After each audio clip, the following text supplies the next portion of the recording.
All I have to say is wow. Just wow. I never. Oh my gosh. Okay, so I'm talking about this live debate of these reactions of GOP senators calling for Biden's resignation.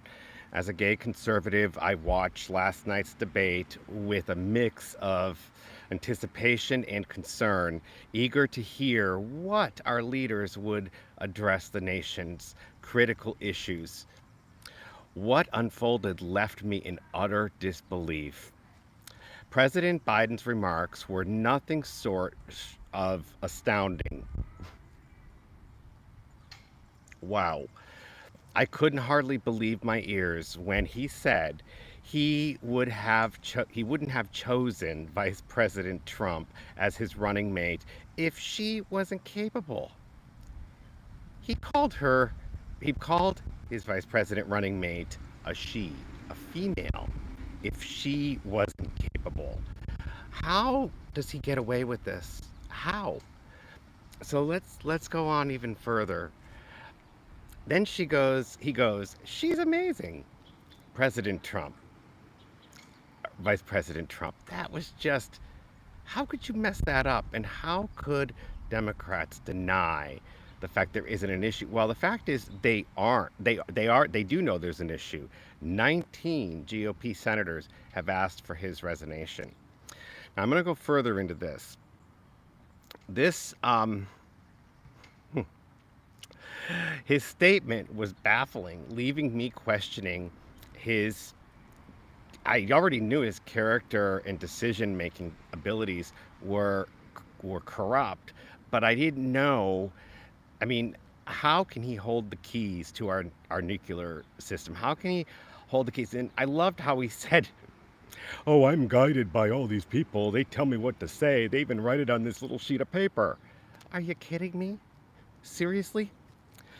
But the surprise didn't stop there. President Biden went to introduce President Putin as his friend instead of President Zelensky. I can't even imagine the people that are over him must have been like he was at the debate with Trump.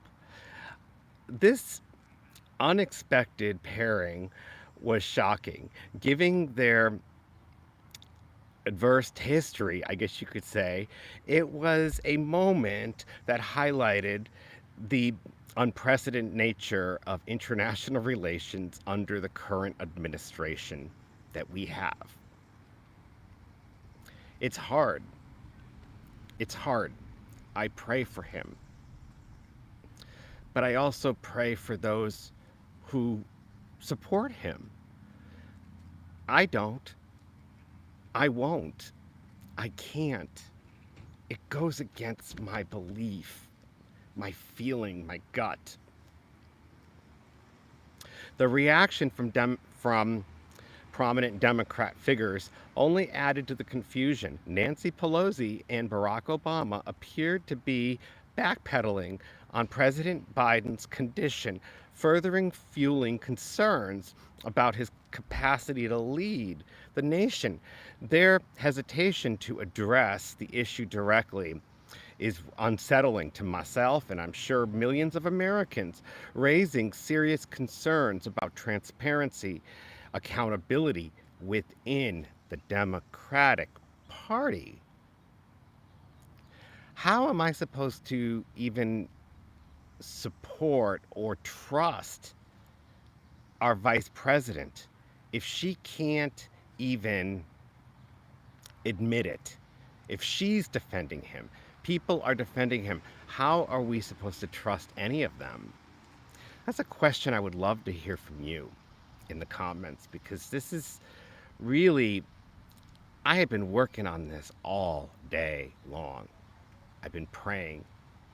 As a gay Christian conservative, I've been praying. And I didn't want to do this. I did not want to do this, which told me it was the adversary. So I said, okay, get myself up, make this happen.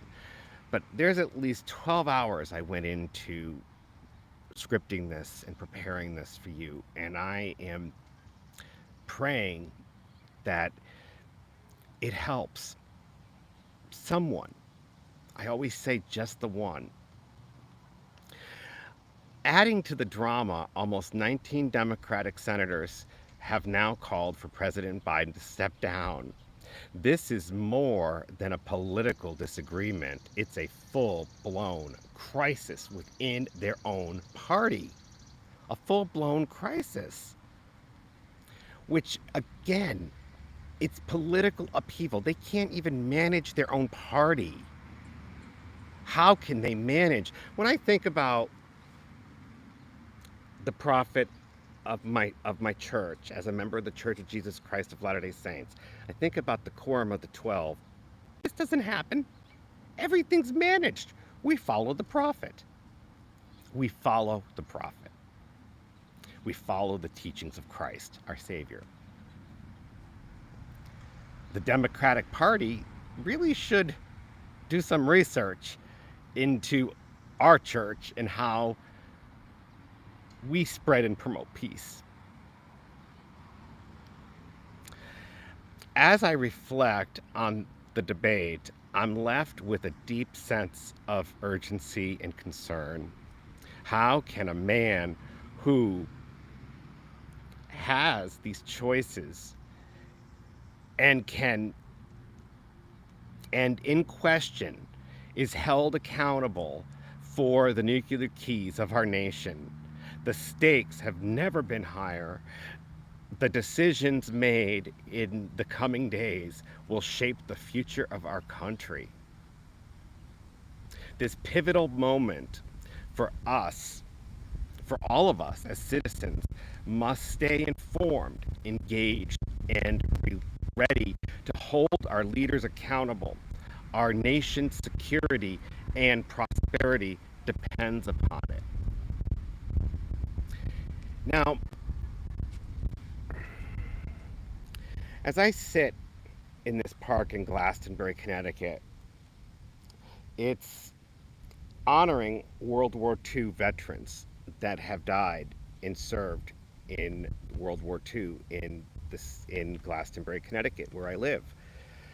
I live in a liberal state. My vote will never work. But that doesn't stop me from voting. I still cast my vote as a citizen because I have the right to. That is my God-given freedom.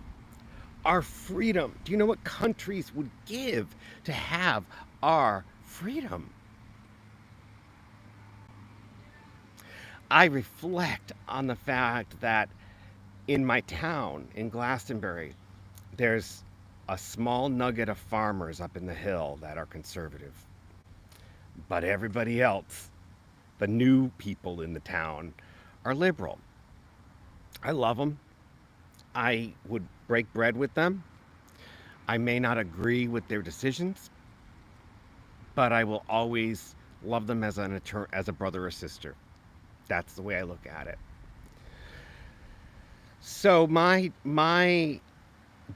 this is overwhelming evidence that now the nation in the world has. How does Putin? He must be laughing hysterically. I'm not on TikTok or TikTok, whatever it's called, TikTok or I don't know.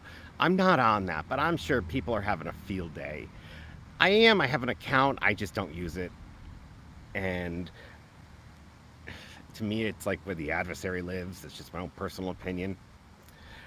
Well, I am grateful for you joining me today or tonight, whatever part of the world it's in. I pray that we can continue to have good family values, which I stand by. And I also pray that if you're just tuning in, you start this from the beginning, because it's really important. It's important information. My friend Karen says, how can we possibly explain this to other countries? Yes, you are so right, Karen. How? I mean, they are laughing at us. They think we're a joke. We could be under attack. We could have people, other countries planning to attack us. We could have another bin Laden, which is